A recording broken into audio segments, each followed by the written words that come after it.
Deloitte Sports Business Group-ის მიერ გამოქვეყნებული ახალი რეიტინგის მიხედვით მსოფლიო ფეხბურთში შემოსავლის მიხედვით წამყვანმა 20 კლუბმა პირველად გადააჭარბა 12 მილიარდ ევროს საერთო შემოსავალს. ეს რეკორდული მაჩვენებელი წინა სეზონთან შედარებით 11%-იან ზრდას ასახავს, რაც იმით არის განპირობებული, რომ შემოსავლის სამივე ძირითადი წყარო რეკორდულ დონემდე გაიზარდა. კომერციული შემოსავალი სიაში მყოფი კლუბებისთვის ზედიზედ მესამე წელია შემოსავლის ყველაზე დიდი წყაროა და 2024-25 წლების სეზონში საერთო შემოსავლის 43%-ში ადგენდა. ეს ზრდა განპირობებულია კლუბების ბიზნეს მოდელების ცვლილებით, არა მატჩობრივ დღეებში სტადიონებისა და მიმდებარე ინფრასტრუქტურის უფრო აქტიური გამოყენებით, სპონსორული შემოსავლების ზრდითა და საცალო გაყიდვების გაუმჯობესებით. მატჩის დღის შემოსავალი კვლავ ყველაზე სწრაფად მზარდი მიმართულება აღმოჩნდა. წლიურად 16%-ით გაიზარდა და რეიტინგში მყოფ კლუბებს 2.4 მილიარდი евро მოუტანა, რაც საერთო შემოსავლის 19%-ში ადგენს. სატელევიზიო და მედია უფლებებიდან მიღებული შემოსავალი 10%-ით გაიზარდა და საერთო შემოსავლის 38%-ში ადგენს. ზრდის მთავარი მიზეზი გაფართოებული FIFA საკლუბო მსოფლიო ჩემპიონატის ეფექტი იყო. გასულ ზაფხულს ტურნირში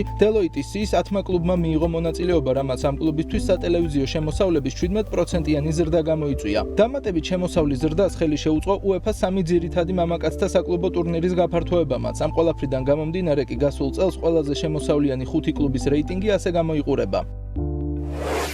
მეხუთე ადგილი ლივერპული 826 მილიონი евро.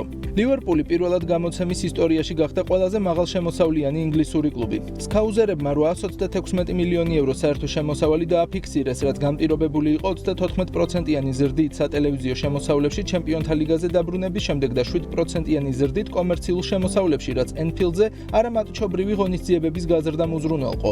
კლუბი აქტიურად იყენებს Anfields არამატჩობრივ დღეებში. ტურები, ღონისძიებები და კომერციული აქტივობები დამატებით შემოსავალს ქმნის. ძლიერი მერჩენდაიზინგი და სტაბილური საერთაშორისო სპონსორები ლივერპულს ინგლისის ერთ-ერთ ყველაზე მოგებიან კლუბად აქცევს.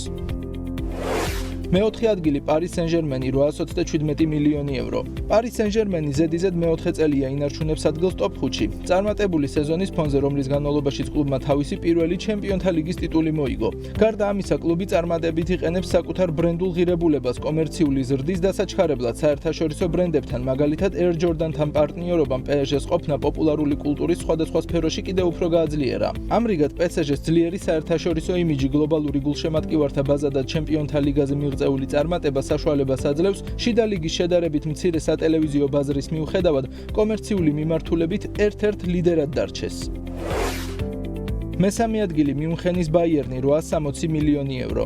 მიუნხენის ბაიერნი გასულ წელთან შედარებით 2 პოზიციით დაწინაურდა და წელი ტოპ 3-ში დაასრულა. ეს პროგრესი მნიშვნელოვნად განპირობებული იყო სატელევიზიო შემოსავლების ზრდით 2025 წლის FIFA საკლუბო მსოფლიო ჩემპიონატში მონაწილეობის შედეგად. ამასთან ის გერმანიის ბაზარზე დომინანტი კლუბია და რეგულარულად მონაწილეობს ჩემპიონთა ლიგის ფინალურ ეტაპებზე, რაც მუდმივ სატელევიზიო შემოსავალს უზრუნველყოფს. ბაიერნის წარმატებას ასევე განაპირობებს ძლიერი კორპორაციული პარტნიორები, როგორიცაა Adidas, Audi და Allianz, ასევე Allianz Arena-ს ეფექტური მართვა. ფინანსური დისციპლინა და დაბალი ვალები კლუბს მდგრად ბიზნეს მოდელად აქცევს. მეორე ადგილი ბარსელონა 974 მილიონი евро. ბარსელონა პირველად 2019-20 წლების სეზონის შემდეგ დაუბრუნდა Deloitte-ის პოდიუმს. მიუხედავად იმისა, რომ კლუბი გასულ წელს კვლავაც Spotify Camp Nou-ს გარეთ ატარებდა საშინაო მატჩებს 2023-24 წლებთან შედარებით, შემოსავალი 27%-ით გაიზარდა. ამ ზრდის მთავარი ფაქტორი იყო პერსონალური სავარძლების დანერგვა, რომელმაც ერთჯერადად დაახლოებით 70 მილიონი евро მოიტანა. ისევე როგორც მადრიდის რეალმა 2023-24 წლების სეზონში ბარსელონამაც ეს ლიცენზიები სტადიონის რეკონსტრუქციასთან ერთად დანერგა, რაც მიუთითებს, რომ მომავალში სხვა ევროპულმა კლუბებმა შესაძლოა ამ მოდელს მიმართონ მასშტაბური სტადიონური პროექტების ფარგლებში. Nike-სთან ერთ-ერთი ყველაზე ძვირადღირებული სპონსორული კონტრაქტი და მსოფლიო მასშტაბის გულშემატკივართა ბაზა ბარსელონას შემოსავლის სტაბილურ ზრდას უზრუნველყოფს და მას მომავლისთვის კიდევ უფრო ძლიერ პოზიციაში აყენებს.